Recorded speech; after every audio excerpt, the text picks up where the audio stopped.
Bien, bonjour, bienvenue à ce nouveau webinaire de l'Association française pour l'étude du sol.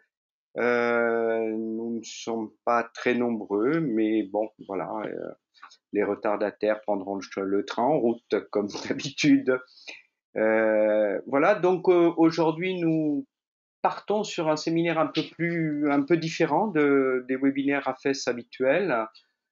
Jean-Luc Schott a accepté de se prêter à un petit exercice de réflexion qui nous apportera peut-être des éléments de réponse à certaines questions qui circulent, à des débats. Je vais lui livrer la parole tout de suite. Juste pour les règles du jeu, vous pourrez poser vos questions dans l'onglet questions que vous avez là sur le tableau de bord qui apparaît sur votre écran. Dans le déroulé de l'exposé de Jean-Luc.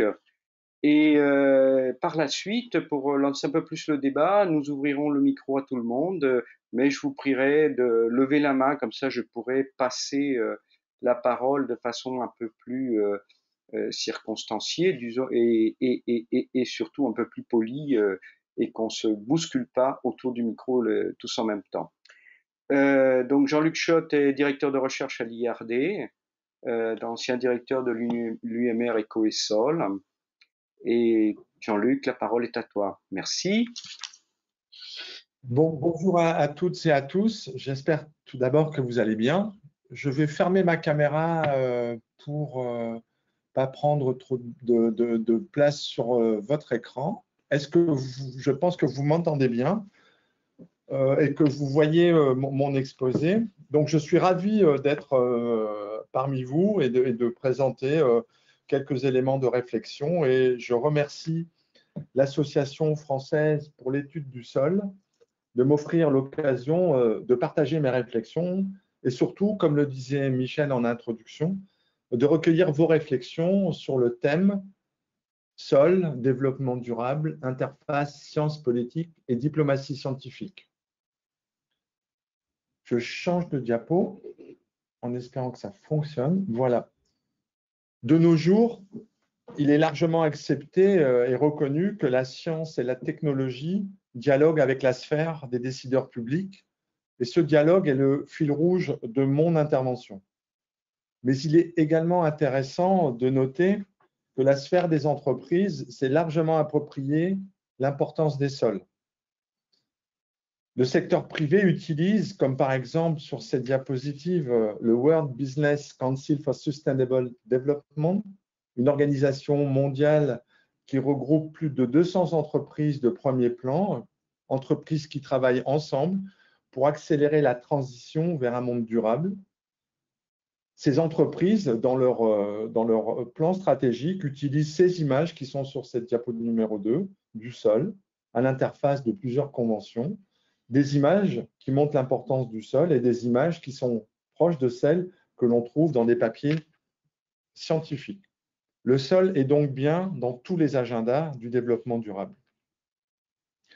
Essayons rapidement de revenir en arrière pour bien comprendre l'évolution de la place des sols dans l'agenda politique sur cette diapo 3.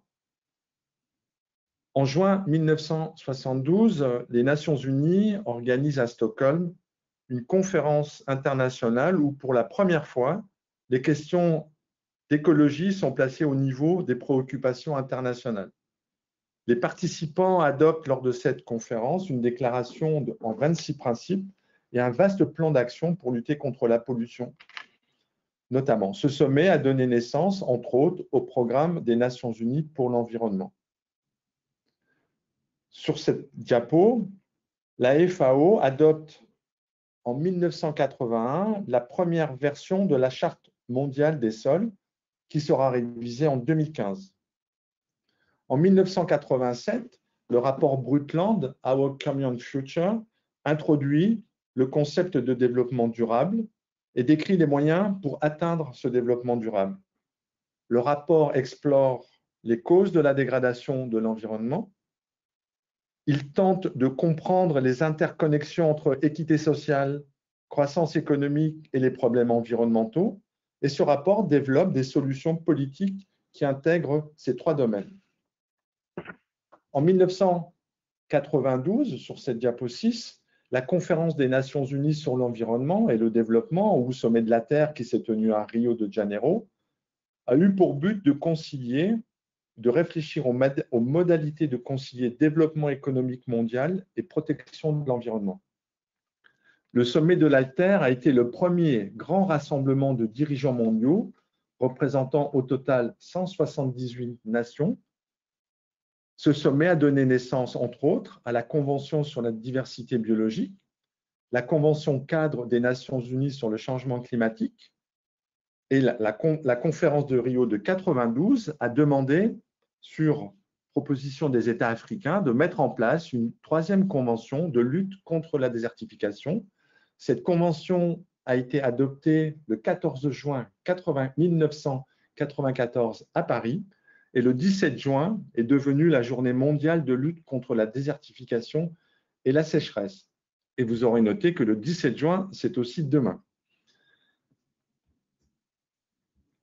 En 2000, le secrétaire général des Nations Unies, Kofi Annan, demande la production d'un rapport sur l'évaluation des écosystèmes pour le millénaire, afin d'évaluer les conséquences de l'évolution des écosystèmes sur le bien-être humain et d'établir des objectifs et des actions pour consolider évolution des écosystèmes et bien-être humain. En 2005, le rapport est produit, l'évaluation s'est faite entre 2001 et 2005. Ce rapport établit les relations entre les écosystèmes et le bien-être humain. Il précise sur des bases scientifiques les actions nécessaires pour améliorer la conservation et l'utilisation durable des écosystèmes, de ses ressources, de sa biodiversité et leur contribution à ce bien-être humain. Sur cette diapo numéro 9, la pire crise alimentaire larvée depuis 1974 éclate entre 2007 et 2008. La hausse des prix des denrées alimentaires sur le marché mondial, notamment le blé, le riz, le soja, le maïs, a provoqué une augmentation sans précédent du nombre de personnes souffrant de la faim. Cette crise alimentaire a placé la lutte contre la faim à l'ordre du jour de l'agenda international. Et depuis mars 2008, gouvernements, agences des Nations Unies, de nombreux mouvements sociaux ont pris position sur les causes de cette crise alimentaire et sur les moyens d'y remédier. Vous avez sur cette diapo numéro 10 un certain nombre d'exemples qui montrent des réalisations, la création de nouvelles institutions, le lancement de nouvelles initiatives et l'émergence de nouveaux concepts ou le recyclage d'anciens concepts. Et vous voyez sur ces diapositives la diversité des acteurs impliqués dans l'émergence ou dans la production de ces différents rapports, et notamment la dernière initiative de le JPSOL, European Joint Programme sur les sols. En 2014, les Nations Unies ont décidé de décréter le 5 décembre Journée mondiale des sols. Cette décision a pris effet dès l'année suivante, en 2014. Parmi les exemples phares qui nous concernent particulièrement, parce que la force publique française a été à l'origine de ce lancement, il est bien évident, lors de la COP 21 à Paris, la COP climat, il s'agit de l'initiative des sols pour la sécurité alimentaire et le climat, dite initiative 4 pour 1000, qui promeut, en plus d'une réduction des émissions de gaz à effet de serre, le rôle des sols dans l'agenda des solutions face au climat et l'importance de maintenir ou d'augmenter les stocks de carbone organique dans les sols pour atténuer les effets des changements climatiques. Il y a aussi, tout particulièrement, la décision de l'action commune sur Coronivia pour l'agriculture, qui est une décision que l'on qualifie d'historique, prise au sein de la Convention climat sur les changements climatiques, qui reconnaît le potentiel unique de l'agriculture dans la lutte contre le changement climatique. Cette décision d'un agenda commun Coronivia pour l'agriculture établit 6 thèmes prioritaires interconnectés: les sols, l'utilisation des nutriments, l'eau, l'élevage, les méthodes d'évaluation de l'adaptation, la dimension socio-économique et la dimension de sécurité alimentaire, face au changement climatique, et ceci dans les différents secteurs agricoles. Toujours en 2015, un autre élément important de l'agenda politique est la signature par 193 dirigeants de la planète qui s'engagent pour mettre en place des actions pour atteindre le développement durable en 2030. 2030, c'est après-demain. Une grande évolution par rapport aux objectifs du millénaire, dans la mesure où cet engagement concerne cette fois-ci tous les États. Avec en particulier, et qui nous concerne particulièrement, nous, Association française pour l'étude du sol, la cible 15.3 qui dit qu'il est nécessaire de tendre en 2030 vers un monde neutre en matière de dégradation des terres, notion proposée par Luc Nyakadia, que vous voyez apparaître sur cette diapositive, la photo de Luc Nyakadia, homme politique béninois, secrétaire exécutif de la Convention des Nations Unies de lutte contre la désertification. Trois autres éléments de cet agenda international sont à noter pour cette année 2021. Le lancement de la réflexion post-2020 dans le cadre de la Convention sur la diversité biologique et associé à cette réflexion le lancement de la décennie de la restauration des écosystèmes, donc la restauration des terres et la restauration des sols, et également la résolution prise par le Parlement européen sur la protection des sols. Vous pourriez me dire, et la science dans tout ça? Sans établir quelques éléments de réponse, sans établir bien sûr de relation de cause à effet, nous avons avec quelques collègues d'Ecoesol fait une analyse bibliométrique du nombre de publications scientifiques au cours du temps en lien avec les systèmes A, B, C, D, E, F de Coronivia. Et vous voyez, je ne sais pas si vous voyez mon pointeur, au cours du temps, cette analyse a porté sur la base de données scientifiques Web of Science de 1995 à 2015, le nombre de publications augmente pour chacun de ces thèmes. Et nous avons fait figurer sur cette première partie de la diapositive quelques éléments de l'agenda des conventions internationales, le rapport numéro 4 et 5 du GIEC, la signature des objectifs de développement durable et la décision de mettre en place l'action conjointe Coronivia pour le climat. On peut dire que ce qu'étudie la science, la recherche au travers de ces publications est en résonance avec ces éléments de l'agenda politique.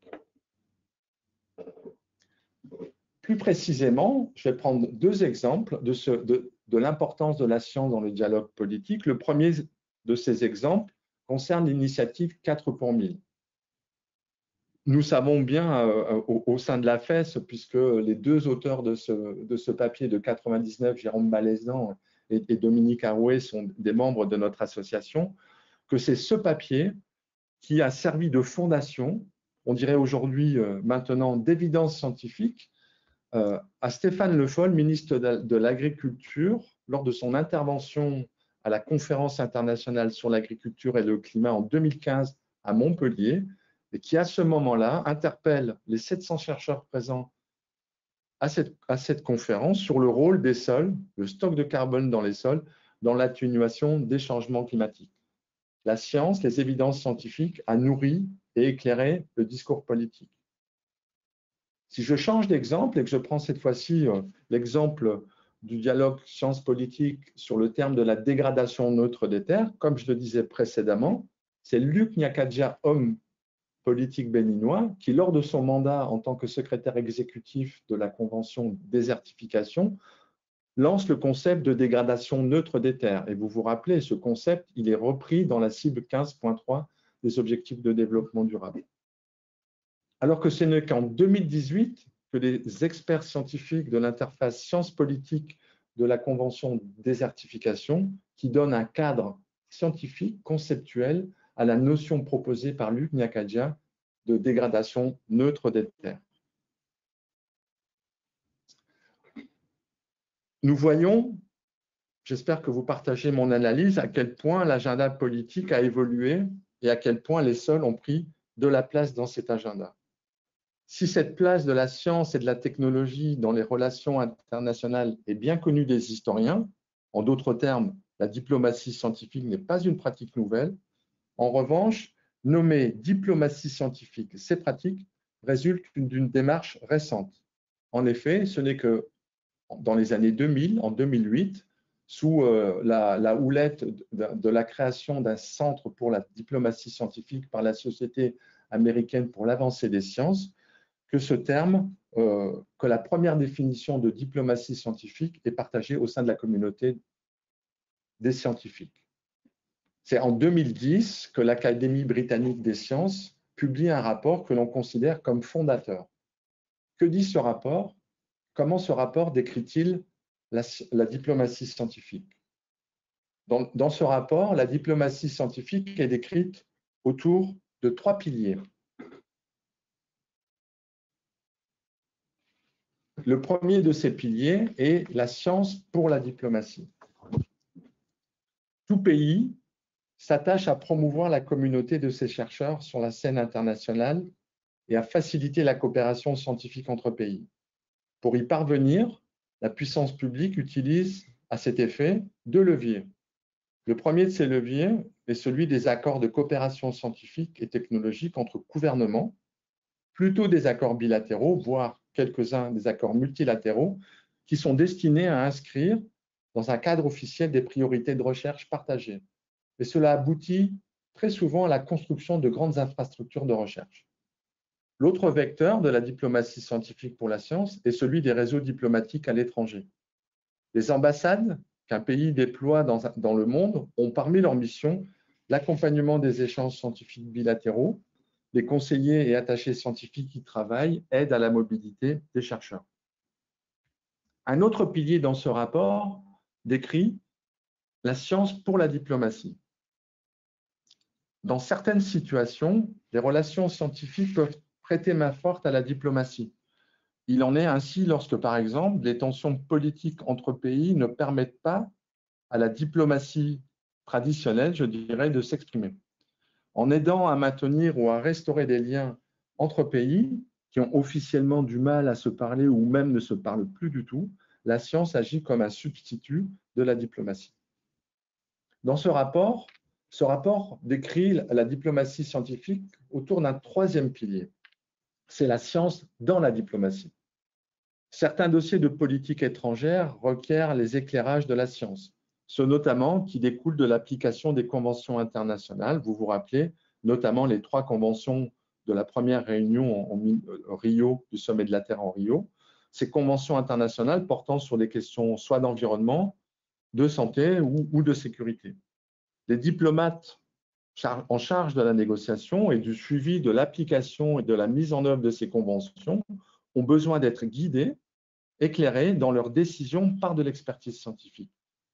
Toutes les conventions dont l'objet s'y prête se dotent d'un conseil scientifique et recourent à ces experts extérieurs et à des consultants. Ces structures reposent sur la réunion d'un large groupe d'experts chargés de faire état des savoirs disponibles, des connaissances scientifiques disponibles et de formuler des diagnostics. On peut citer, et je suis sûr que vous avez tous ça en tête, en 1988, la création du groupe intergouvernemental d'experts sur le climat. En 2012, la création de la plateforme intergouvernementale sur la biodiversité et les services écosystémiques. Et plus récemment, en 2013, la création de l'interface sciences politiques au sein de la Convention désertification. Et je ferai une parenthèse, c'est aussi le fait que j'ai participé pendant 4 ans aux travaux de cette interface sciences politiques qui m'ont donné envie et qui m'ont rendu curieux sur les questions de dialogue interface sciences politiques. Et pour savoir, lorsque on surfe sur la question de la diplomatie scientifique, pourquoi la recherche a besoin d'y être ou ne pas y être. Et donc, c'est aussi la motivation ou les fondations de mon exposé d'aujourd'hui. En conclusion, sur ce troisième pilier, on voit que dans les arènes internationales, les analyses et les conclusions fournies par les experts contribuent à nourrir les négociations entre diplomates. C'est bien de la science dans les diplomaties. Un autre élément structurant a été, en 2012, le lancement de la revue Science and Diplomacy, qui permet à des auteurs, à des chercheurs ou à tout auteur de publier des articles qui traitent de la science de la diplomatie. Cette notion de diplomatie scientifique percole également au sein des pouvoirs publics. Quelques exemples. Par exemple, en 2013, le ministère des Affaires étrangères et de l'Europe publie un rapport « Une diplomatie scientifique pour la France ». Le rapport est téléchargeable sur le site du MEAE. Mais il y a aussi un autre exemple assez intéressant de mon point de vue, c'est la création d'un réseau international de Science Advisors qui offre aux décideurs politiques, aux praticiens, aux académies nationales, aux sociétés scientifiques et aux chercheurs un forum leur permettant de partager leurs expériences, de renforcer leurs capacités, de développer des approches théoriques et pratiques de l'utilisation des preuves scientifiques pour informer les politiques à tous les niveaux des gouvernements. C'est une initiative de l'International Science Council très intéressante de mon point de vue. Il y a également un autre exemple très intéressant qui est la création en Afrique d'un conseil panafricain de la recherche scientifique et dont l'un des mandats est de promouvoir le dialogue entre sciences politiques en Afrique. Nos collègues chercheurs africains peuvent adhérer à ce réseau panafricain de recherche scientifique et contribuer notamment à ce dialogue entre les scientifiques et les politiques pour éclairer les actions politiques. Cependant, et il y a bien évidemment, comme dans chacun des dossiers ou dans chacun des concepts, un certain nombre d'alertes ou de critiques. Dans ce papier publié par un professeur de l'Université du Havre, Pierre Bruno Ruffini, on voit que le concept de diplomatie scientifique qui provient de la Société américaine pour l'avancée des sciences reste en grande partie, en majorité, un objet entre les mains des chercheurs, comme l'indique ce tableau, qui fait une analyse des publications et des auteurs des différentes publications. Et l'on voit, vous voyez le trait rouge ici, que la majorité des papiers sont rédigés, ont pour auteurs des universitaires, des chercheurs. Et donc, l'auteur considère que ce concept de diplomatie scientifique reste encore éloigné des acteurs des terrains de la diplomatie scientifique, à savoir les diplomates. Et c'est en partie pour cela peut-être que d'autres critères ont été ajoutés aux 3 piliers de la première définition de la diplomatie scientifique. Et pour cela, je prends l'exemple d'un autre papier publié dans Science and Diplomacy de Gluckman et ses collègues, qui considèrent que les actions qui répondent à des besoins des États, Action Designed to Directly Advance on Country National Needs, des actions qui répondent aux besoins régionaux, trans-pays, pour des intérêts communs, et que les actions qui sont construites pour répondre aux besoins globaux et aux enjeux globaux sont aussi des actions qui doivent être des actions définissant la diplomatie scientifique. Et l'on voit que la notion de besoin et d'intérêt des États et des intérêts globaux est un élément important dans la diplomatie scientifique pour, selon l'auteur, la rendre beaucoup plus opérationnelle. L'importance sur cette diapo 28 de l'émergence de la notion de biens publics mondiaux dans la consolidation et l'opérationnalisation de la diplomatie scientifique est relatée dans cette publication de Fedorov, qui dit que la diplomatie scientifique, ici, et l'utilisation des collaborations scientifiques entre les nations pour résoudre les problèmes communs auxquels l'humanité au XXIe siècle est confrontée et pour rétablir des partenariats internationaux constructifs. Il fait également le constat, dans ce papier-là, que pour faire face à certains dangers, aucun pays seul ne peut apporter des solutions qui nécessitent des collaborations scientifiques internationales, la mise en place d'un système de gouvernance mondiale fondé sur les connaissances fournies par les experts. Et comme je le disais précédemment, il y a aussi bien évidemment énormément de critiques sur ce concept de diplomatie scientifique. Certains auteurs pointent la vacuité de ce concept, son caractère flou. Ils considèrent que c'est plus une mode réelle qu'une opportunité, et je me permets de faire une digression. Ça revient au papier que nous a fait circuler l'un de nos collègues à la FES, Didier Anger, sur la santé des sols en matière de buzzword. L'autre point qui est pointé, qui est mis en avant comme un point très critique, c'est la diversité des approches. Cet ensemble de critiques sont des freins à la réflexion et à l'enjeu de déployer et de consolider ce cadre de coopération entre la science et la force publique. Et ces articles vraiment sont intéressants à lire. À ce stade de ma présentation, vous vous rappelez que l'enjeu, c'est de recueillir vos réactions. Je propose de partager de premières questions. Et notez bien les réponses à ces questions. Je les remettrai à l'écran à la fin de mon exposé. Toutes les autres questions que vous avez, bien sûr, sont les bienvenues. C'est mon intérêt de vous écouter et d'apporter des réponses, mais aussi de poser des questions. Concernant la diplomatie scientifique, on voit qu'il y a une opposition entre diplomatie scientifique et coopération scientifique. Est-ce que pour vous, c'est la même chose?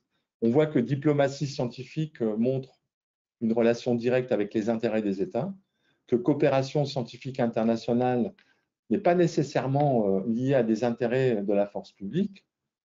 La question que l'on peut se poser, est-ce que diplomatie scientifique peut s'exercer hors de la coopération scientifique internationale? Et enfin, un dernier point pour apporter peut-être des éléments d'éclairage ou des solutions face aux menaces sur les biens publics mondiaux. Est-ce que vous considérez ou nous considérons que diplomatie scientifique ou coopération scientifique, quel est le meilleur levier pour répondre et résoudre les menaces qui pèsent sur les biens publics mondiaux?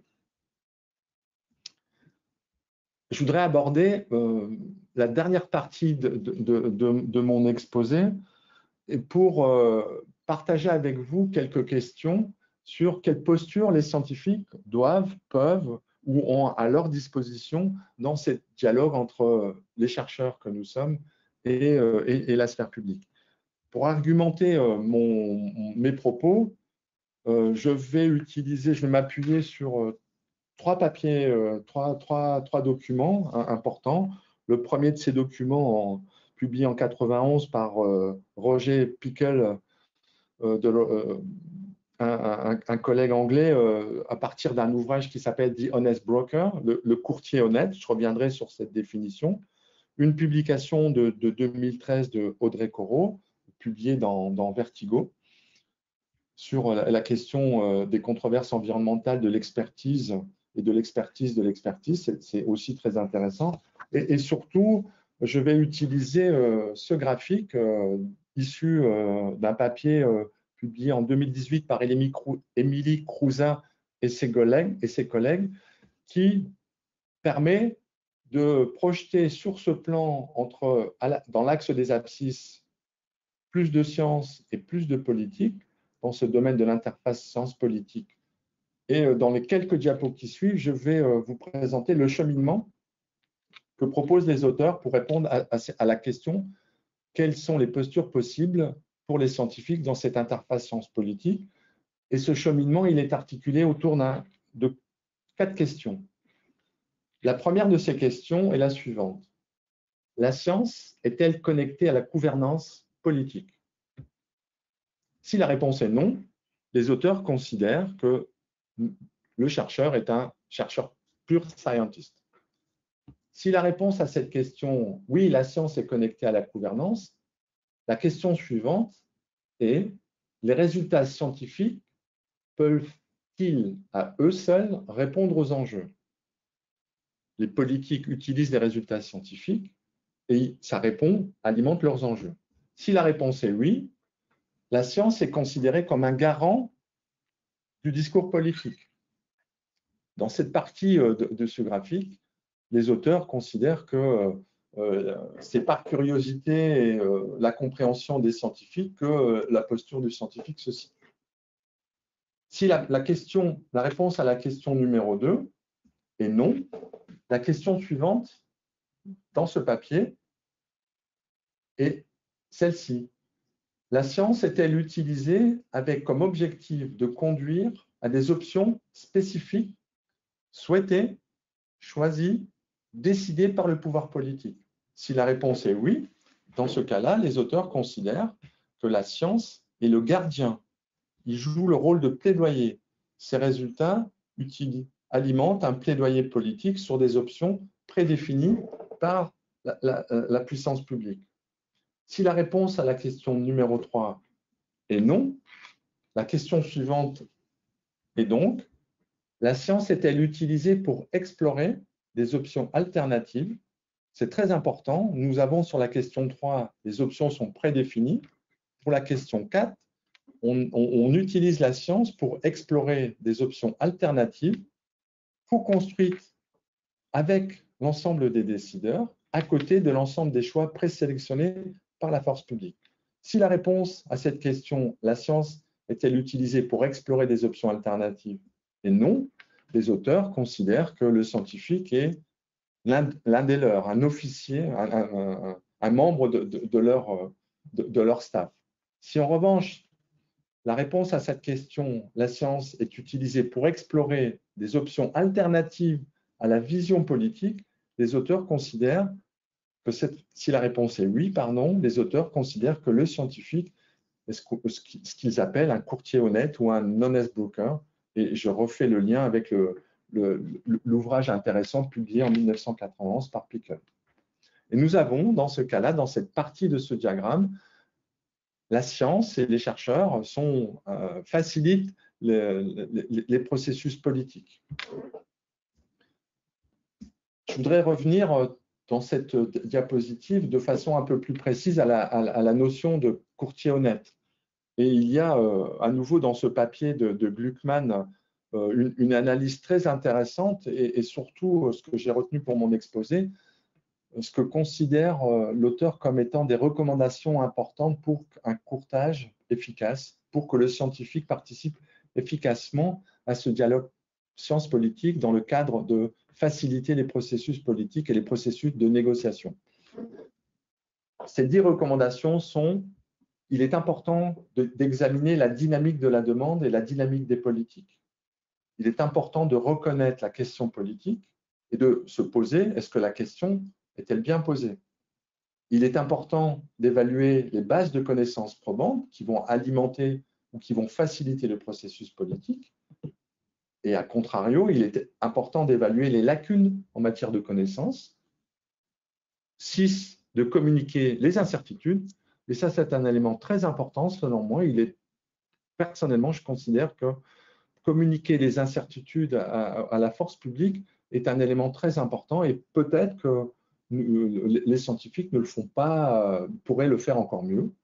Le point 7, c'est que le scientifique et que collectivement, on identifie les contraintes des affirmations scientifiques, à savoir quel écart existe entre les connaissances et les conclusions, d'évaluer le niveau de consensus qui facilite la décision politique ou la négociation politique, de comprendre et de communiquer quelles modalités ou quels types de compromis ont été élaborés pour faciliter les processus politiques, et également, selon l'auteur, nécessaire d'assurer la compréhension de l'approche et de sa présentation dans ce dialogue, j'allais dire multipartie, dans lequel le chercheur explore avec les autres acteurs de la facilitation des processus politiques toutes les options sur la table. Un peu à l'image de ma précédente série de questions, ce qu'on pourrait faire lors du débat, c'est d'adresser ou de répondre ou de vous écouter sur 3 questions. Cette description a-t-elle pour vous du sens? Cette description de cette posture, de ces différentes postures, de leur évolution et de leur justification. Est-ce que vous avez, vous, une posture particulière? Est-ce que vous avez changé de posture? Que pensez-vous de la notion de courtier, d'honnête courtier? Est-ce que c'est une posture individuelle? Est-ce qu'un individu seul peut contribuer à explorer toutes les voies du possible, ou est-ce que c'est plutôt nécessairement une démarche collective qui nécessite la mobilisation de beaucoup de connaissances de disciplines scientifiques très, très différentes?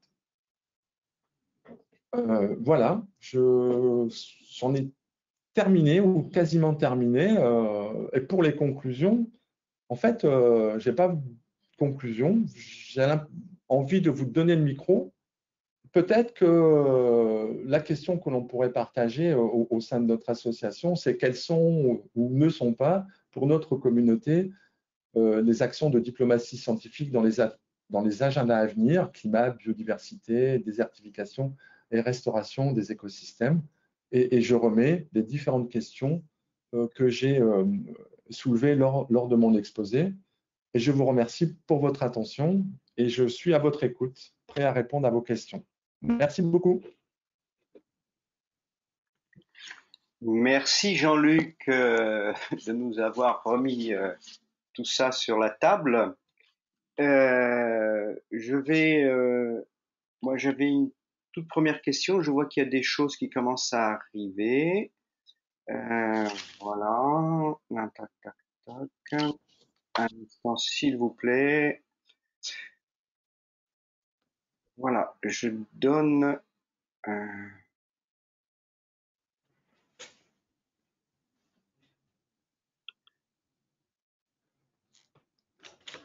J'ai Moi, je ne l'impression. vois pas les questions, Michel, dans le chat. Hein. Non, non, puis j'arrive pas à relancer les micros.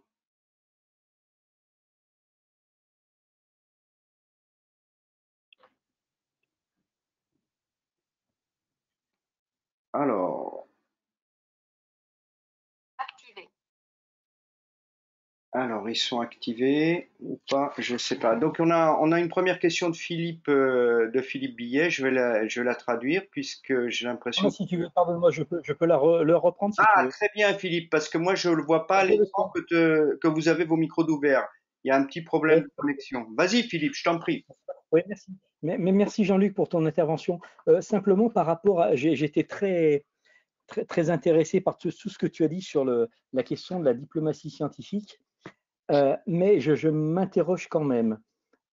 Est-ce que finalement ces diplomaties scientifiques ne laissent pas la porte ouverte à un discours scientifique dominant qui serait une espèce de communauté partagée et relèguerait dans l'ombre des opinions un peu plus dissidentes et qui pourtant pourraient avoir éventuellement leur place dans ce discours? Merci beaucoup, Philippe. Je ne sais pas comment tu veux qu'on procède, Michel. On pourrait prendre une série de questions. Peut-être que d'autres recouperont ou je réponds à la question de Philippe. Pour l'instant, il n'y a que Philippe qui s'est manifesté. Continue, Jean-Luc. D'accord. Merci beaucoup, Philippe. Et,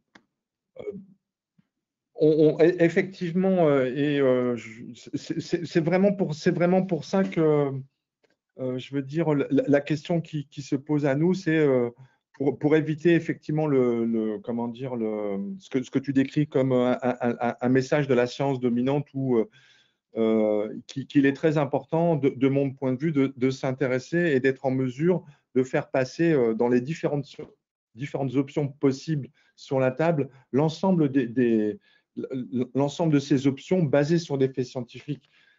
Il y a d'autres papiers dans la littérature, mais je n'avais pas le temps de les aborder dans cet exposé, qui concernent les modalités de dialogue entre les scientifiques et les politiques. La question du consensus, on voit bien qu'à l'heure actuelle, la question du consensus dans les travaux des différents groupes, notamment du GIEC, on a plutôt si l'on fait ça en moyenne, la température du climat va augmenter de temps avec un intervalle de confiance de cette grandeur. Il y a d'autres papiers, notamment, j'oublie le nom là, Stirling, qui considère que plutôt que de consensus, nous, scientifiques, on a intérêt à communiquer vers les décideurs en montrant la complexité et qu'il existe donc une grande diversité de solutions, une grande diversité d'actions, avec une grande diversité d'impacts et de conséquences associées avec des incertitudes qui sont différentes selon qu'on est dans des événements extrêmes ou dans une moyenne. Donc, je partage ton inquiétude. Et donc, ça repose la question pour moi, que faisons-nous, nous, chercheurs, pour éviter, et quelle contribution on a à avoir pour qu'éviter que ceux qui parlent le plus fort, comment dire, soient les plus écoutés.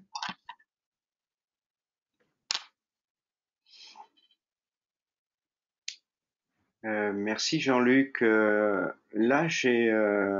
il y a Patrick Lavelle hein, qui te pose la question, et ça rejoint un peu les propos de Philippe Billet. Il s'agit alors comment utiliser cette approche conceptuelle pour éviter le dévoiement de la science par des grandes revues, voir par exemple l'article de Stéphane Foucard et l'action de lobby qui peuvent s'y inspirer.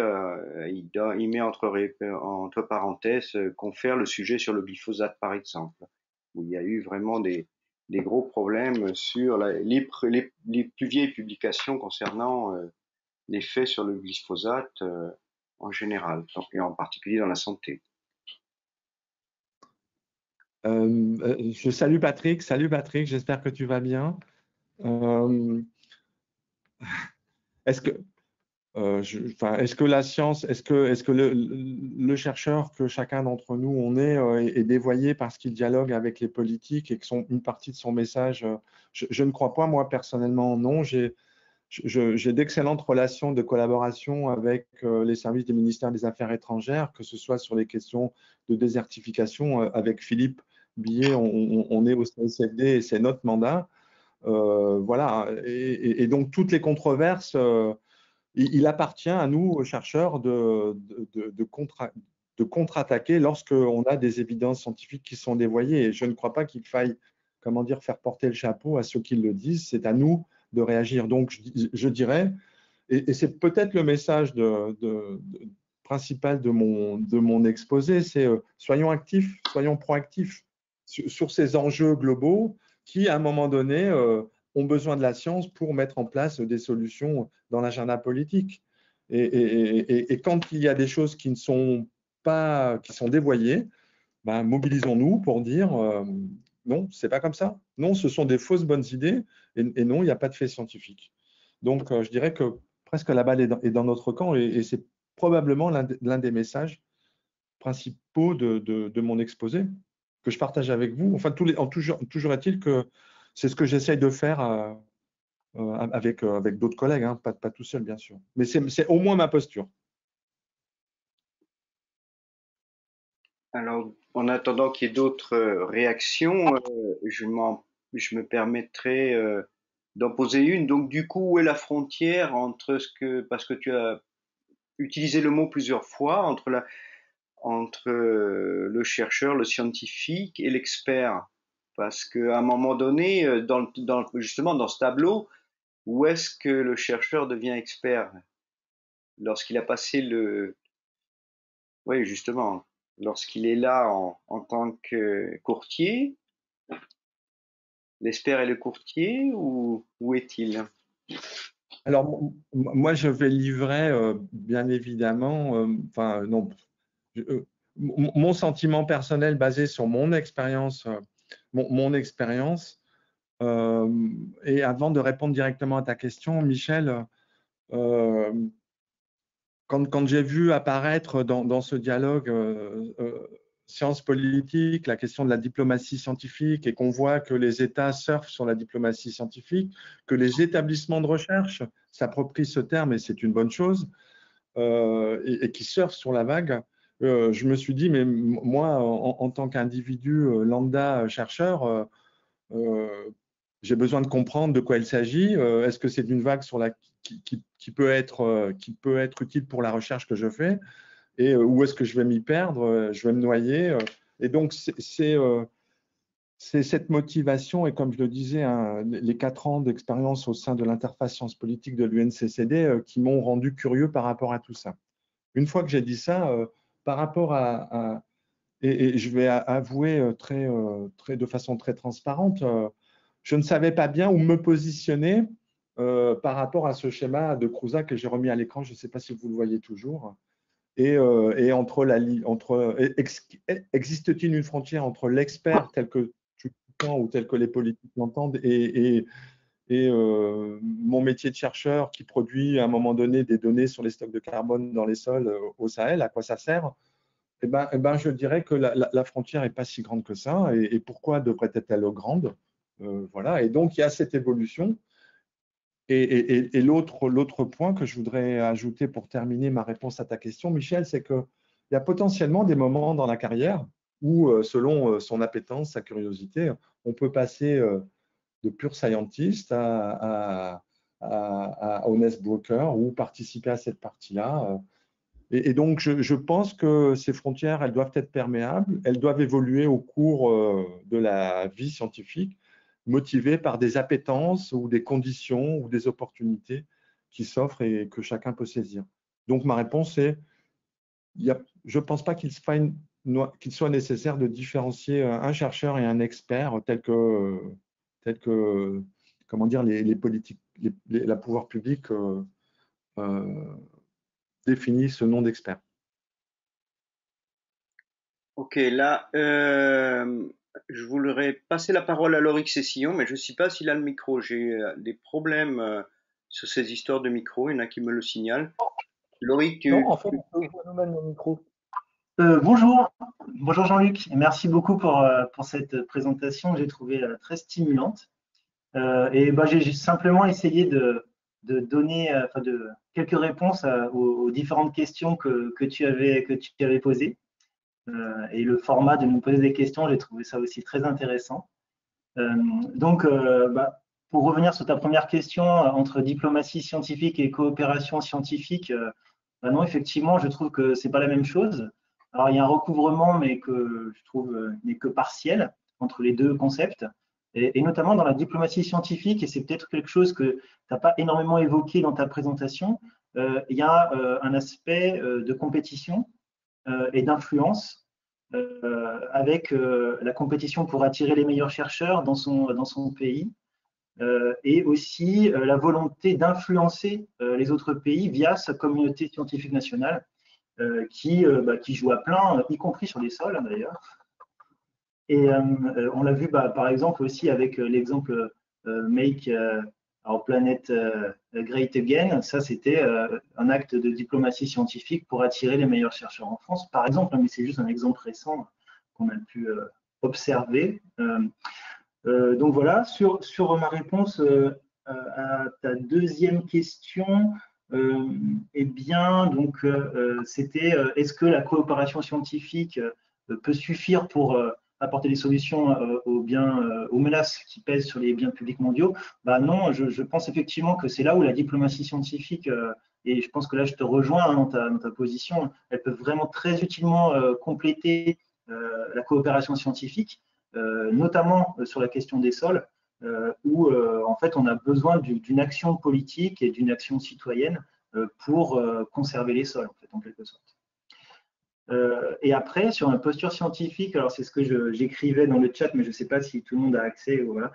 En fait, j'ai vraiment beaucoup apprécié que tu te réfères à ces différents articles et ouvrages, et notamment à l'article récent d'Émilie Crouzat, à Grenoble. Je trouve que c'est vraiment l'article, il est à conseiller à tout le monde, hein, sa lecture est vraiment très intéressant. Et moi, j'avais réfléchi autour de cet article quand j'avais fait un dossier INRAE l'année dernière. Et donc là, je pense aussi que je te rejoins, hein, c'est-à-dire que ma posture scientifique, elle a évolué dans le temps. C'est-à-dire quand j'ai commencé ma carrière pendant ma thèse, j'étais purement sur la curiosité scientifique et donc ce qu'ils appellent le pure scientist. Et progressivement, ma posture, elle a évolué jusqu'à l'honest broker, en tout cas je l'espère. Et aujourd'hui, j'alterne les deux positions selon la question que je traite, quoi, en fait.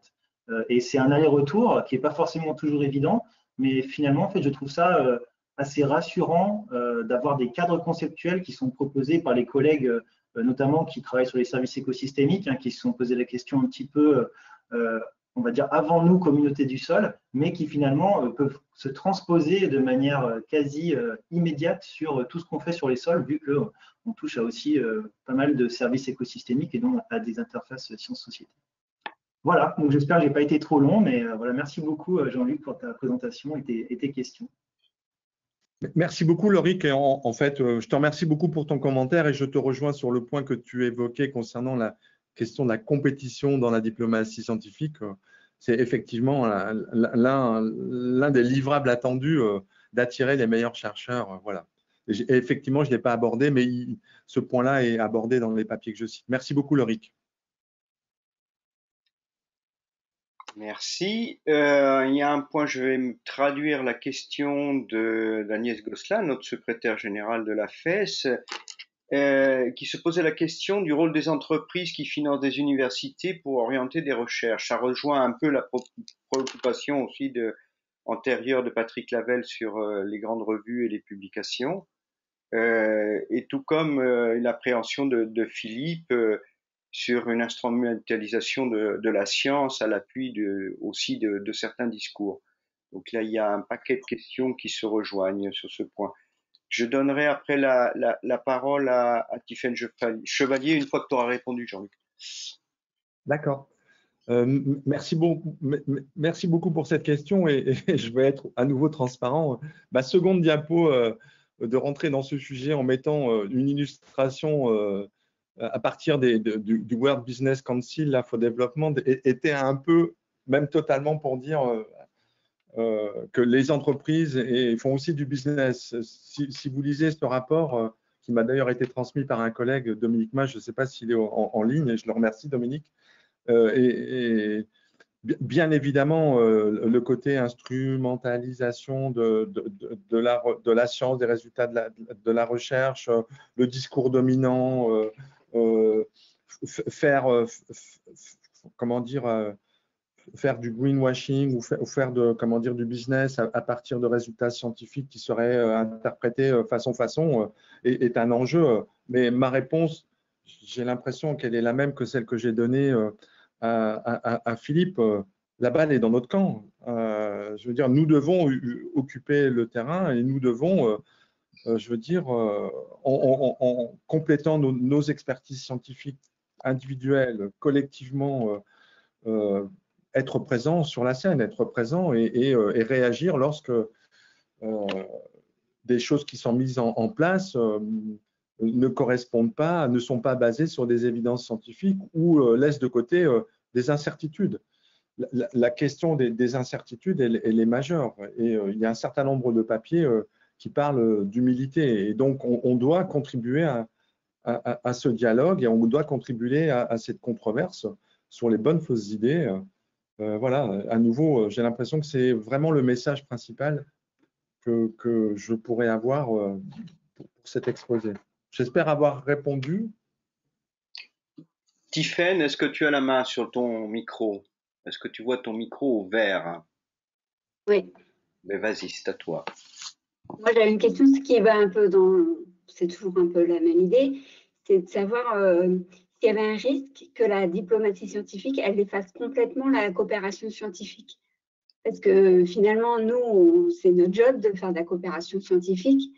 Est-ce que cette notion de diplomatie scientifique, elle vient enrichir ce qu'on faisait avant ou elle vient la remplacer et du coup, cette curiosité qu'on pouvait avoir avec des chercheurs du Sud pour nous regarder, est-ce que ça ne va plus être possible ou alors ça sera vraiment anecdotique ou pas?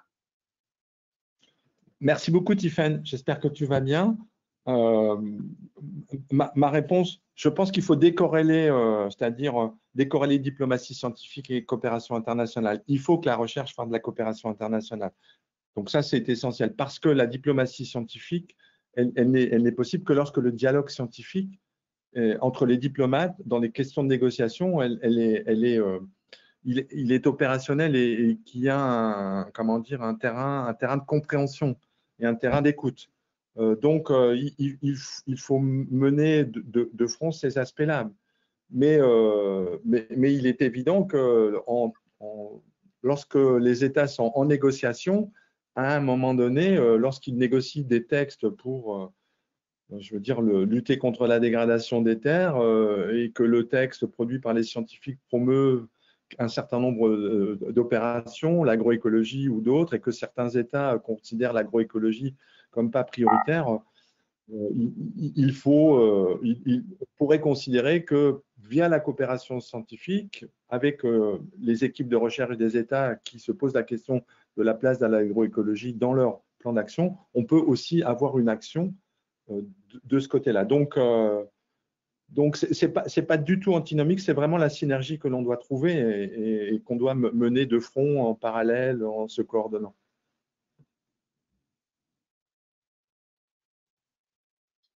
Alors là, on a une question d'Alain Roux, qui est un doctorant en sciences éco. Et il te pose la question, pourriez-vous, s'il vous plaît, dire quelques mots supplémentaires sur les allers-retours entre la science des sols et la politique au moment de la création du 4 pour 1000? C'est intéressant de faire un peu d'histoire, même si elle est récente. Merci beaucoup pour votre question. Vous avez vu que dans la diapositive, je veux dire, le message porté par Stéphane Le Foll en 2015, comme je le disais, il trouve ses fondations ou ses évidences scientifiques dans un papier de 1999 de Jérôme Balesdan et de Dominique Arouet.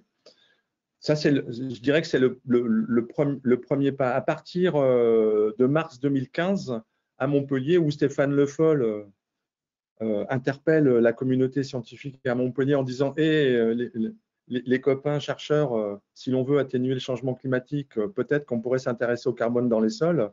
Je dois vous avouer que, présent dans la salle, tous les chercheurs étaient un peu scotchés de la qualité du message scientifique et de sa véracité de ses fondations scientifiques.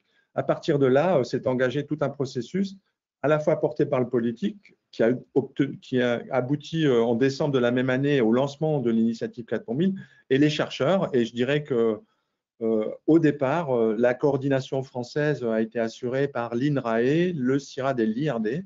Et donc, on a travaillé à construire autour du message de ministre Stéphane Le Foll le pilier recherche, j'ai bien dit le pilier recherche de l'initiative 4 pour 1000, avec 4 piliers. Bon, je ne vais pas rentrer dans les détails. Et à partir de ce moment-là, s'est construit l'initiative 4 pour 1000 avec un collège d'établissements de recherche dans le monde, un collège des acteurs de la société civile, des agriculteurs, des bailleurs, et comment dire, et le dernier, c'est bien sûr des représentants des États. Donc ça, et aujourd'hui, en 2021, on a l'initiative 4 pour 1000, un nombre incroyable d'adhérents qui appartiennent à ces différents collèges. Donc il y a autour de la table virtuelle aujourd'hui des chercheurs, des établissements de recherche au Brésil, en Afrique, en Asie, des organisations de la société civile, des représentants des États, la FAO et d'autres. Donc voilà, et maintenant, ça a aussi suscité beaucoup d'intérêt de la communauté scientifique avec beaucoup de papiers sur les controverses. Est-ce qu'on est capable d'augmenter de 4 pour 1000 les stocks de carbone dans les sols partout ou pas? Et donc ça a été très stimulant et c'est aussi en écho avec l'année internationale des sols, où la France était bien positionnée, puisque notre collègue Claire Chenu était ambassadrice auprès de la FAO pour cela. Donc voilà, je ne sais pas si j'ai répondu à votre question.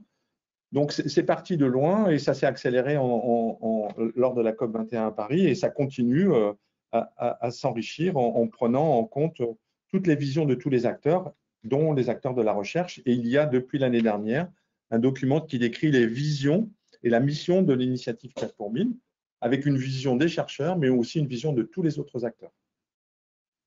Je me permets de rebondir là-dessus, Jean-Luc. Ça veut dire qu'en fait,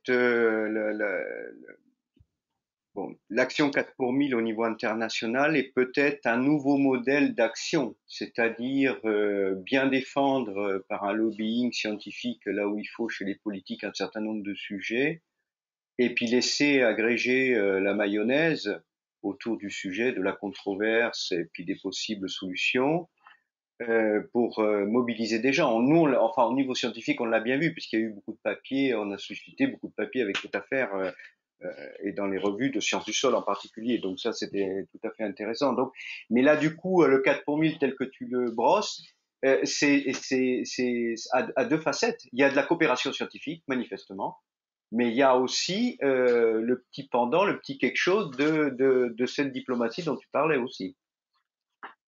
Je suis absolument d'accord avec toi, Michel. Alors, est-ce que c'est c'est juste ça ma question. Pardon? Oui, est-ce que c'est une des solutions de la façon d'œuvrer, en fait. Je ne sais pas. Je dirais que l'une des bonnes propriétés, c'est que lorsqu'on regarde le sens de la flèche entre le dialogue entre la science et les décideurs, on a parfois, ou peut-être souvent, un peu de mal à convaincre, je veux dire, le décideur public qu'il y a un élément majeur à soutenir, à savoir augmenter les stocks de carbone dans les sols, qui est quand même un point hyper précis. Hein, alors que là, au départ, je veux dire, Stéphane Le Foll s'est fait l'écho d'une recherche que faisait la communauté française depuis très longtemps, hein, le papier de Balesdan et de Dominique Arouet de 99. Donc, ce n'est pas d'hier, c'est d'avant-hier. Et donc, il a concrétisé ça, mais il a fait franchir à cette question, augmentant les stocks de carbone de 4 pour 1000, les stocks de carbone organique de 4 pour 1000 pour atténuer les effets des changements climatiques. En 5 minutes d'intervention, il a fait franchir un pas monstrueux et déterminant à la place de la recherche, et notamment de la recherche française, dans cette initiative internationale.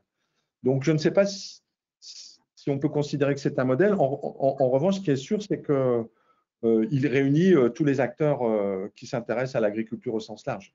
Et dans tous les pays du monde, si vous avez la curiosité d'aller sur le site 4pour1000.org, et notamment lors de la dernière foire adossée à la Green Week de l'Union européenne, tous les membres de l'initiative 4 pour 1000 ont proposé d'organiser des stands dans cette foire virtuelle, et vous verrez que tous les pays de la planète ont proposé des choses. Donc, c'est vraiment une initiative qui est appropriée.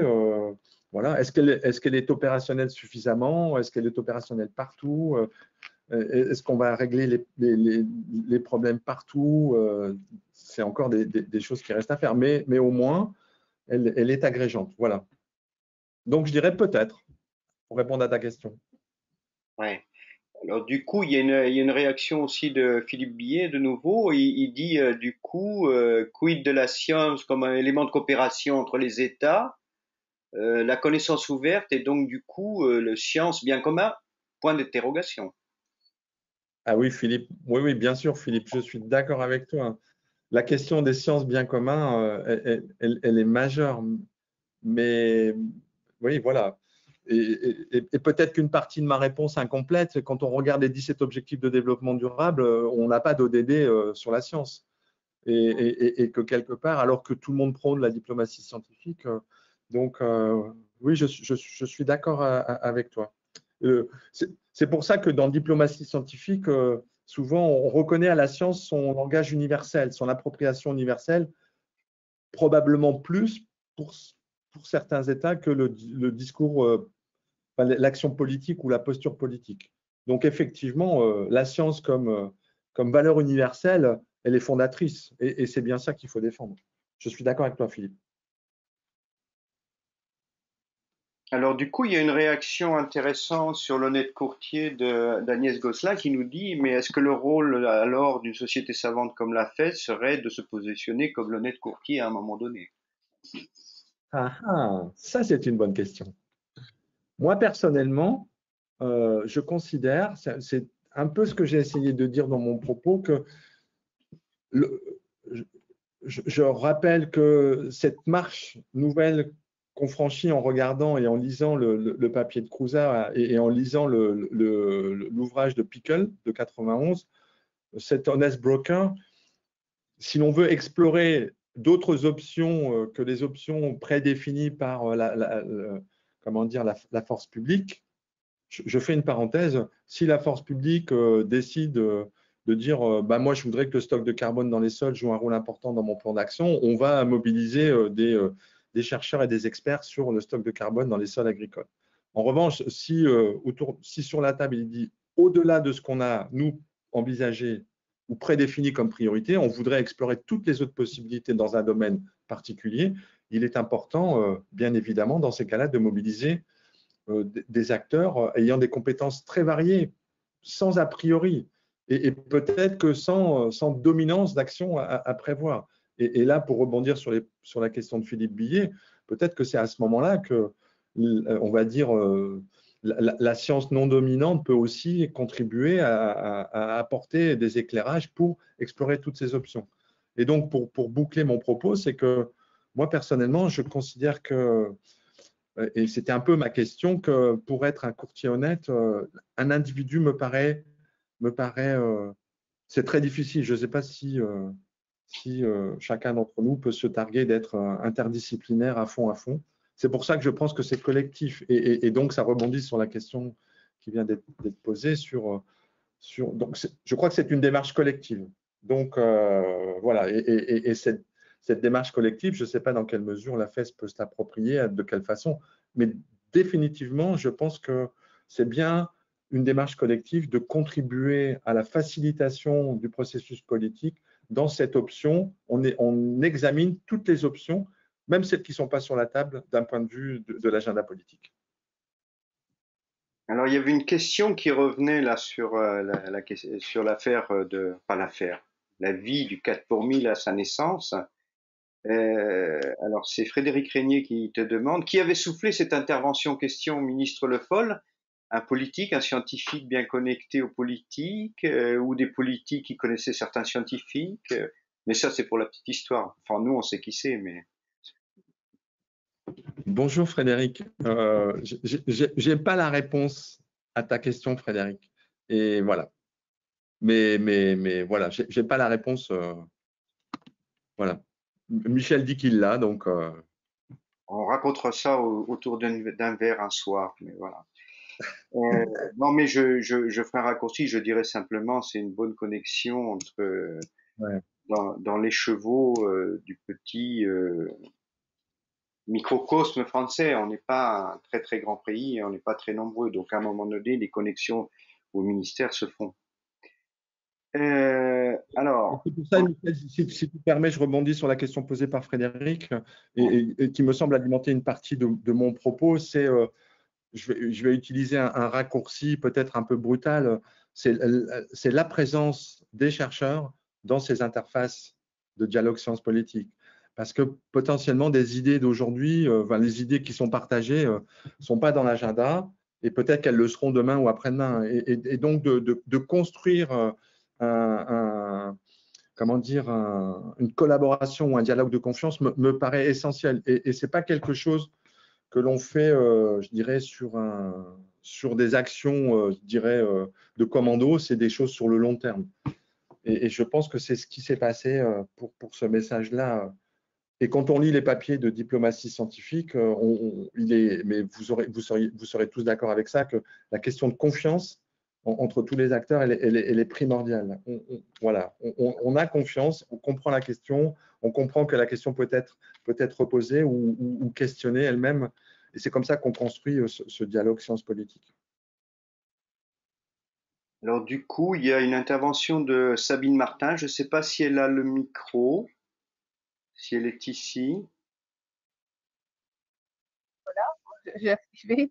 Ben, Voilà. vous pouvez la poser. C'est pas vraiment une question, c'est surtout qu'on voit bien qu'actuellement le monde scientifique n'est pas très audible et que maintenant on dirait que, comme je mets dans mon petit mot, il y a un pilote dans l'avion pour essayer de mettre en forme les choses. C'est pas évident du tout de mobiliser le monde scientifique, surtout sur les sols qui est quand même, on le voit bien par l'historique présenté, relativement nouveau. Il y a tellement d'enjeux, tellement de lobbies en face. C'est vrai que si on n'a pas une diplomatie bien organisée, je crois qu'on va avoir beaucoup de mal. Donc là, cette organisation présentée comme ça et sur le long terme, malheureusement, on n'a pas beaucoup de temps. Il faudrait aller beaucoup plus vite. Mais M. Schott a raison, hein, il faudra du temps malgré tout, comme pour tout. En tout cas, ça me fait un énorme plaisir de voir ce que vous proposez et cette démarche. J'espère que beaucoup de personnes, que vous arriverez à faire prendre la mayonnaise sur tout ça. Voilà. Moi, je ne suis pas du tout une scientifique. Hein. C'est pour ça que j'admire cette démarche parce que c'est vrai qu'on n'entend pas. Ils sont assez isolés. C'est ce que j'entendais aussi de.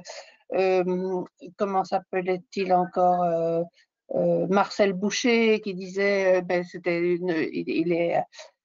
qui disait que finalement les scientifiques ils sont isolés, ils sont experts et très très approfondis sur des confettis de connaissances et puis qu'ils ne les remettent pas ensemble. C'est vrai que moi qui ne suis pas du tout du monde scientifique, c'est assez difficile d'avoir une vue globale qui maintenant se met en route complètement. Et puis bon, moi je suis membre de la FES et je vois tout ce qui se fait alors que je travaille depuis une dizaine d'années, j'essaye de voir ce qui se passe sur les sols. Il n'y avait rien qui passait à part la restitution du programme GESOL en 2014 ou 2015, mais c'est vrai qu'il n'y a que depuis là que les sols ont une identité.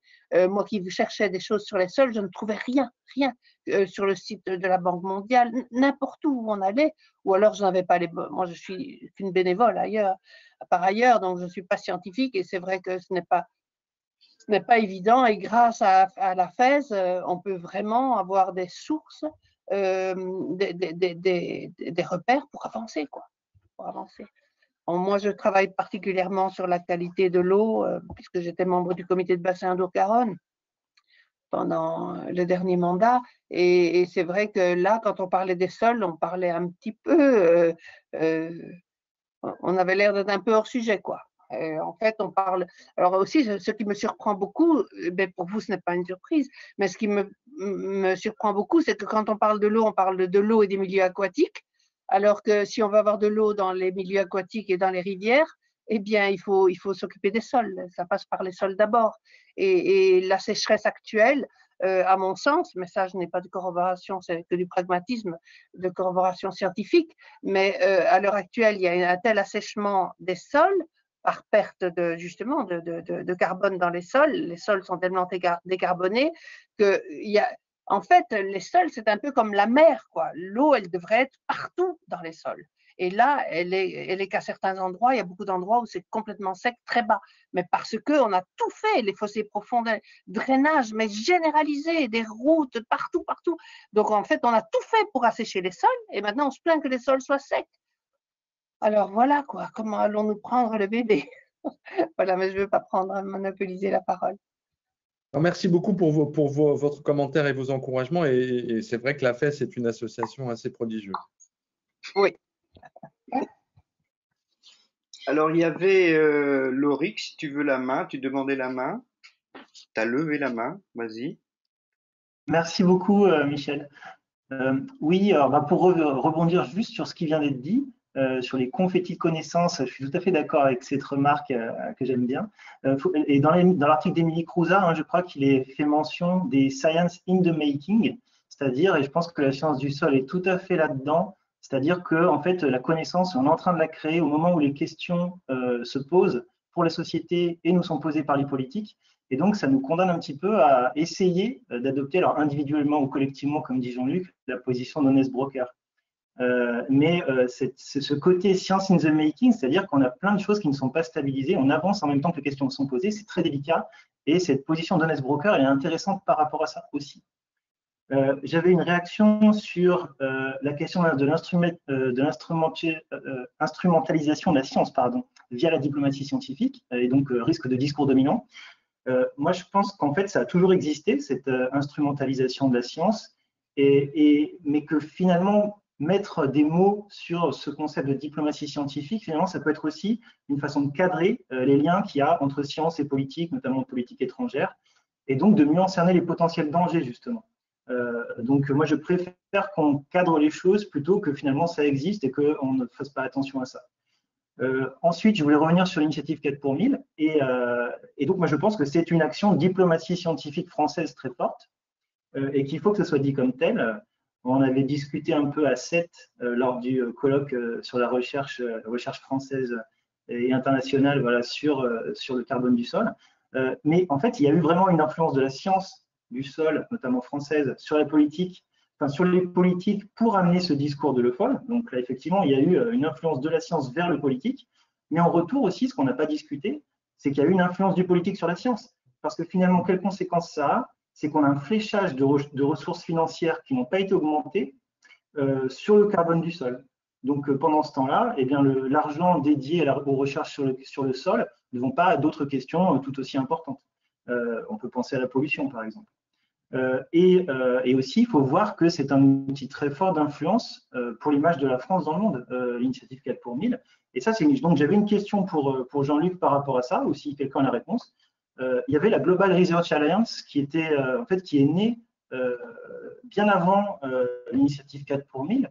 Et donc ma question, c'est est-ce qu'il y a une volonté française de reprendre la main sur cette question pour, en quelque sorte, reprendre une position de premier plan par rapport à la Nouvelle-Zélande, qui avait été très moteur dans la Global Research Alliance, mais qui intégrait aussi la France, d'ailleurs. Ouais. Merci beaucoup, Lauric, à la fois pour tes commentaires sur les différents points précédents et concernant ta question, concernant la question de du positionnement du 4 pour 1000 par rapport à la GRA. Le choix qui a été fait, il a été en partie déployé dans le cadre d'un projet financé par l'Europe qui s'appelait CIRCASA, piloté par l'INRAE et tout particulièrement Jean-François Souzana. C'est de la coopération. Il me semble qu'ils ont ajouté un pilier sur le carbone des sols. La GRA était au départ principalement centrée sur des émissions de gaz à effet de serre. Et donc, c'est bien en matière de coopération et de collaboration entre ces deux initiatives. Voilà.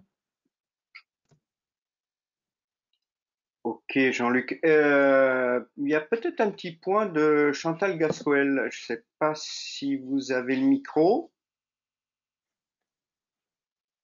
Oui, j'ai le micro. Voilà, vous m'entendez? Oui. Moi, je vais revenir sur finalement, c'est un peu ce qu'a dit Cédric, voilà, sur le rôle en fait dans cette interface de la montée de la donnée. C'est-à-dire qu'il y a un jeu autour de la donnée, c'est-à-dire les politiques ont besoin en fait de la donnée et sont demandeurs. Et de l'autre côté, eh bien, en retour, ça alimente en fait le pool de données. Et je prendrais par exemple le GISOL. Voilà. Sur le GISOL, eh bien, on a très clairement sur le carbone du sol, on a eu l'acquisition en surface, puis en profondeur, puis plus détaillée. Sur la santé, eh bien, on arrive à des choses aussi sur les micropolluants. Et donc, il y a une espèce de cercle vertueux et qui fait monter la donnée et pour l'intérêt des politiques et pour l'intérêt de la science. Et je trouve qu'on devrait regarder finalement ce que ça produit, cette interface en termes d'augmentation de la donnée sur les sols. Ça, c'était une première réaction. Tu l'as mentionné, mais on a beaucoup parlé du 4 pour 1000, mais pour moi, l'agroécologie, ça a été la même chose en fait. Et ça a été au niveau national, international, de la FAO. Et pour le sol, c'est extrêmement important. Enfin, c'est finalement le cycle des nutriments, c'est la biologie du sol mobilisée pour le développement des agroécosystèmes. Donc, je ferai le parallèle sur ces deux grandes questions qui ont été finalement au même moment. Voilà, ça c'est la deuxième fois. J'avais un troisième petit point, c'est que il y a eu un questionnaire de l'EJP-Sol qui a dit quelles sont les personnes les plus influentes dans la politique publique. Et finalement, on se dit est-ce que c'est les scientifiques? Non, souvent finalement c'est les ONG, c'est les professionnels, et on est mobilisé tout autant pour des plaidoyers.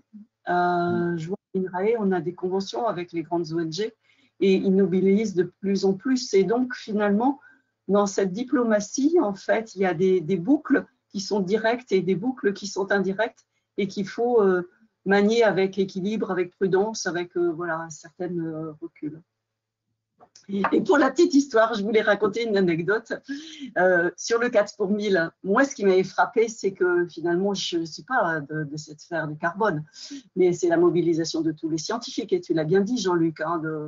Mais en retour, j'ai assisté à la remise de la médaille de l'USS à Stéphane Le Foll, et ça, j'étais très impressionnée, comme quoi, finalement, eh bien, en retour, les politiques avaient été finalement très sensibles à la reconnaissance de la science.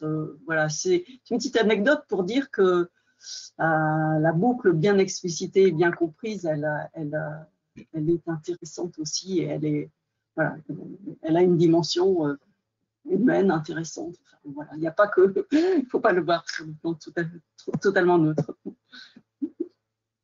Merci beaucoup, Chantal, pour tes commentaires et que je partage tout à fait. Et je voudrais revenir sur un point, et tu as tout à fait raison sur le point des données. effectivement, l'un des piliers ou l'une des façons de, comment dire, de consolider le message scientifique repose en partie sur les données, en partie, ou enfin, beaucoup sur les données. Et je ferai une digression, et c'est un vrai enjeu, notamment pour les pays du Sud.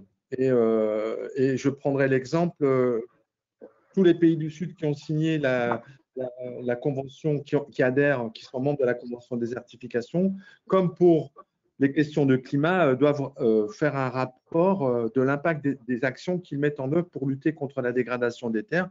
Et l'un des critères pour juger de l'avancée de la lutte contre la dégradation des terres est le carbone des sols. Et quand on lit, j'ai lu tous les rapports, enfin les rapports de tous les États francophones, et on voit que beaucoup de ces rapports, dans beaucoup de cas, les États qui ont adhéré à cette convention de lutte contre la dégradation des terres utilisent des données de terrain qui sont fournies par des grandes institutions. Je ne dis pas que ce n'est pas utile, mais je dis qu'on aurait besoin effectivement, et c'est probablement l'une des missions de l'IRD, de consolider les compétences d'analyse, de consolider les compétences des bases de données. C'est ce qu'on essaye de faire, mais ça rebondit et ça fait écho à la place que tu mets sur la question des données dans ce dialogue sciences politiques. Ça me paraît effectivement essentiel, Chantal. Je suis totalement d'accord avec toi. Alors maintenant, on avait Dominique Mas qui voulait intervenir. C'est bon, là, vous m'entendez, ouais. Parle un peu plus fort, Dominique, s'il te plaît. Oui, non, c'était sur… ouais, je m'interroge quand même sur la notion de diplomatie et coopération scientifique. J'ai du mal à penser qu'on puisse les séparer. Bon, alors après, c'est peut-être le biais du fait que je travaille à l'IRD et ici actuellement sur les terrains africains. J'ai du mal à croire qu'on peut distinguer les deux parce que immanquablement, bah, si on est là, c'est parce qu'on est aussi envoyé par un État, par un établissement public. Donc forcément, on tombe aussi dans une part de diplomatie. Et même si individuellement, bon, on ne maîtrise pas ça, nous, mais je pense que il y a cette partie-là de notre activité de recherche scientifique ici sur place qui rentre dans la diplomatie. J'ai un peu de mal à penser qu'on peut, ça peut se séparer entre les deux. Et même, par exemple, si on prend aussi les initiatives, initiative 4 pour 1000 à la COP 21, mais à la COP suivante, il y a eu l'initiative 3A qui était portée par le Maroc, adaptation agriculture africaine, et on a vite vu qu'il y avait un peu de concurrence, entre guillemets, je pense, entre ces initiatives sur la scène africaine auprès des États africains, des institutions. Et on sentait quand même ici qu'il y avait un peu cette concurrence qui s'était mise en place, quoi, et certainement avec derrière aussi ces initiatives, des intérêts qui existaient, hein, diplomatiques ou même peut-être au Maroc, enfin je ne voudrais pas m'avancer, mais sur peut-être aussi des intérêts industriels qui agissaient aussi. Et donc je pense qu'on peut difficilement séparer les coopérations, diplomatie. Alors peut-être à un moment donné, par contre, effectivement, il faut savoir où on est à un moment où dans le discours qu'on a ou dans l'activité qu'on fait, comment on peut se placer.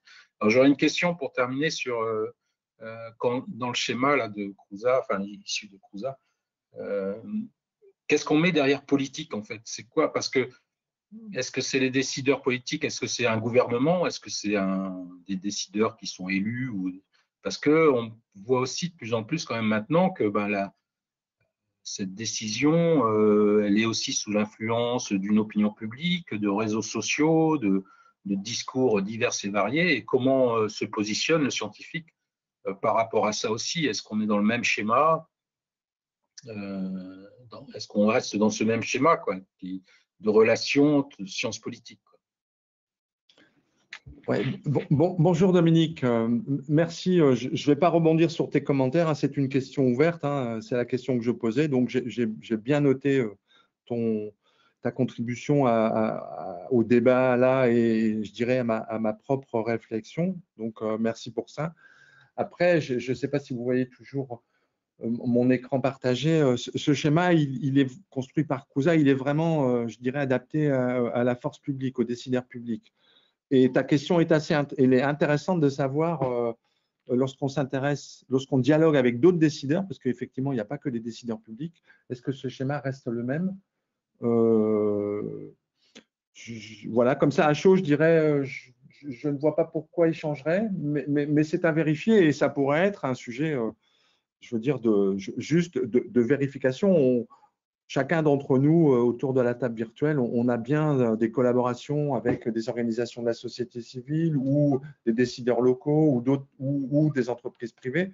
Et on pourrait faire cette analyse de savoir est-ce que ce schéma, il a autant de versions que de celui qui décide, des options prédéfinies ou qui est ouvert à d'autres options. C'est intéressant ta remarque, Dominique. Merci pour ça. Oui, d'ailleurs, Loïc Cessillon complétait, il disait, et heureusement, il nous reste quand même des coopérations hors diplomatie entre États et des actions entre chercheurs. Ouais. Alors, il y a deux points qui touchent un peu sur les histoires de la communiquer en sciences et la recrudescence des scientifiques par les politiques. Alors, dans l'ordre, peut-être Patrick Lavelle, je ne sais pas Patrick si tu as la main sur ton micro.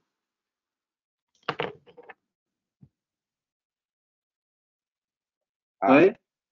Ah, bonjour Jean-Luc. Bon, écoute, j'ai trouvé ça bien que tu nous as montré.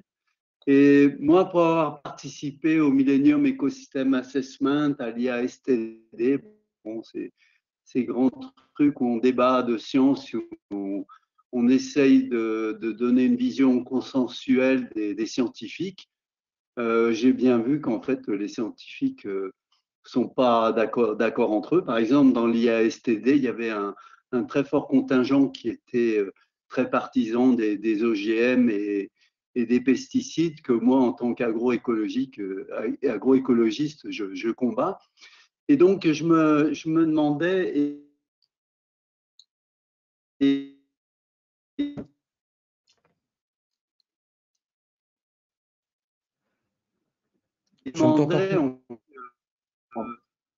n'y a pas un problème de communication scientifique et si nous, les scientifiques, on ne devrait pas travailler avec d'autres gens pour faire passer nos messages. Et bon, j'ai en tête ces bouquins de Christophe Gatineau. Christophe Gatineau qui a écrit un bouquin qui s'appelle L'éloge des vers de terre, et qui a été capable de mettre dans un petit bouquin qui a été vendu à des dizaines de milliers d'exemplaires, tout ce savoir sur les vers de terre que nous, spécialistes, on n'est pas de transmettre sous une forme très, disons, très agréable. Et je voulais dire aussi que là où je vis, je me dédie à l'éducation environnementale et je le fais autant avec la science qu'avec des chansons et tout. Donc je me demande si nous, les scientifiques, on ne devrait pas s'ouvrir un peu à d'autres disciplines, d'autres façons de communiquer, en particulier celle des artistes. Bon. Parce que moi, je dis toujours que le thème environnemental, il est tellement anxiogène que si on parle simplement à la tête des gens et qu'on ne parle pas à leur conscience, on va pas mobiliser une force qui va influencer les politiques. Voilà. Donc, je voulais avoir ton point de vue là-dessus, oui, parce que moi, ça me paraît un thème important. Rebonjour Patrick.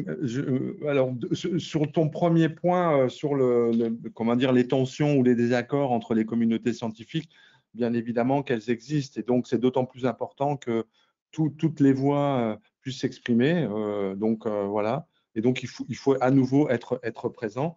Concernant la dernière partie de ton intervention, parler au cœur et plutôt éviter le message anxiogène, de mémoire, j'ai lu un papier il y a quelque temps de ça qui se posait la question, et ça va rebondir sur ton propos, pourquoi le grand public, avec toutes les décisions qui sont prises au niveau international sur les questions d'environnement, et en fait, ça fait souvent flop. Et une partie de l'analyse, c'est qu'effectivement, l'individu depuis un certain nombre d'années, la personne que nous sommes se sent déconnecté de son environnement et qu'effectivement, il n'a pas d'empathie avec l'environnement. Et donc, toutes les décisions ou les actions qui sont éventuellement envisagées à une échelle très globale, il ne peut pas les comprendre puisqu'il n'a pas d'empathie. Et donc, je suis assez d'accord avec toi que cette reconnexion avec l'individu et son environnement, elle est majeure. Et sur les modalités de construire ce dialogue-là, le côté exprimer des idées en utilisant, je veux dire, d'autres compétences détenues par des artistes, soit par des dessins ou soit par du théâtre, c'est des choses qui se font de plus en plus, me semble-t-il, notamment dans des conférences internationales ou dans des séminaires internationaux où il y a différents acteurs, il y a souvent quelqu'un qui dessine ce qu'il a entendu. Et c'est aussi l'objet d'un dialogue où on a des acteurs de terrain, des ONG et des chercheurs qui comprennent le dessin. Donc, je suis vraiment d'accord avec toi, Patrick. Mais là, moi, je ne suis vraiment pas du tout compétent. Mais je trouve que c'est un excellent vecteur.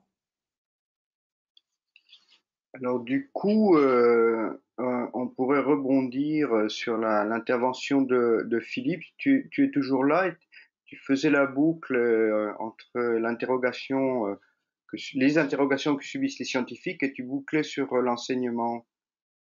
Oui, justement, la question, c'est quand je vois la recrudescence de cette interrogation des politiques par rapport aux scientifiques et donc qu'ils aient de plus en plus besoin de questionner les scientifiques, est-ce que ça n'est pas un signe, parmi tant d'autres, d'une péjoration de l'éducation aux sciences et de ce fait d'obliger ces politiques à les rechercher ailleurs, ce à quoi on ne les a pas préparés dans un cursus d'enseignement. Autrement dit, est-ce que, et c'est très paradoxal, là où à un moment où les sciences dominent le débat politique dans certaines prises de décision, ça ne caractérise pas le fait qu'on ait de moins en moins d'éducation aux sciences dans l'enseignement en général.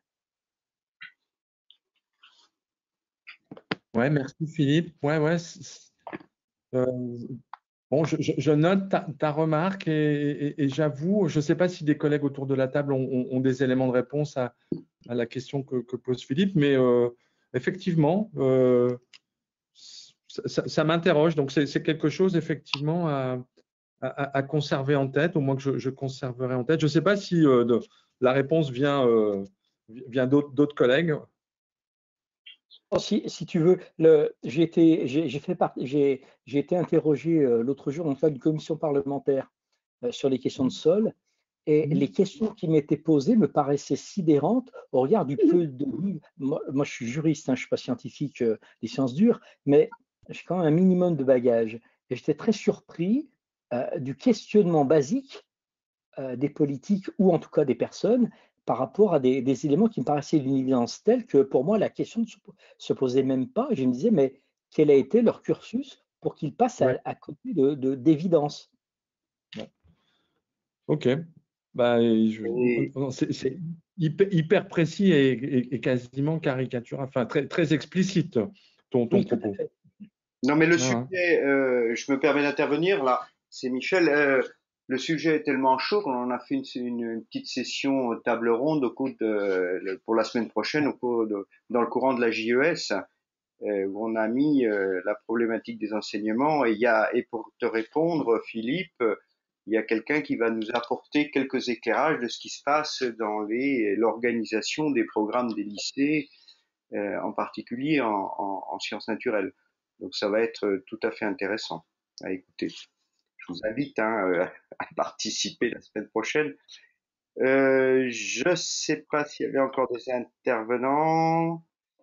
Il y avait une remarque de Lauric. Vas-y Lauric, à ce sujet-là. Ah oui, à ce sujet-là, c'était simplement que les idées qui circulent un peu de rapprocher les enseignements des grands corps techniques et administratifs de l'État, donc ENA, IPEF, mines, ça va dans le sens, ou en tout cas dans la prise de conscience qu'il faut plus d'enseignement des sciences aux futurs décideurs politiques. Alors après, qu'est-ce qui va être réalisé? C'est une grande question, mais la préoccupation, elle a l'air d'être à l'agenda. Ouais. Merci. Écoutez, je ne sais pas ce que vous en pensez. Là, je vois plus de mains. Il est bientôt 6h15.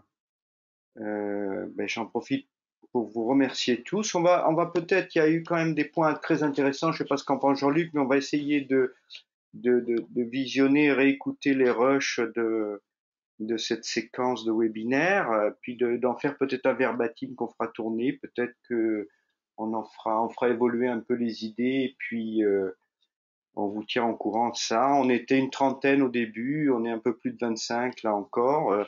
C'était intéressant. Juste des points d'information. Et merci Jean-Luc donc pour ce joli exercice qui n'était pas simple au départ quand je t'ai sollicité. Des points d'information, on fera pas de webinaire au cours de juillet-août. Cela pour la FES, la mule est assez bien chargée. On a une bonne semaine la semaine prochaine, qui ensuite se finit à la fin du mois, enfin le 2 juillet avec l'AG de la FES. Et puis on reprendra ces webinaires à la rentrée de septembre, en essayant de maintenir cette fois un engagement mensuel. Je vous remercie à tous. Merci encore une fois Jean-Luc. Et puis à bientôt la semaine prochaine pour ceux d'entre vous qui auront le temps de se brancher sur la JES. Au revoir. Merci beaucoup à toi Michel. Merci à toutes et à tous d'avoir participé à cet échange. Je suis ravi. Voilà, je vous souhaite merci encore à la FES et bonne JES la semaine prochaine. Bonne fin de journée.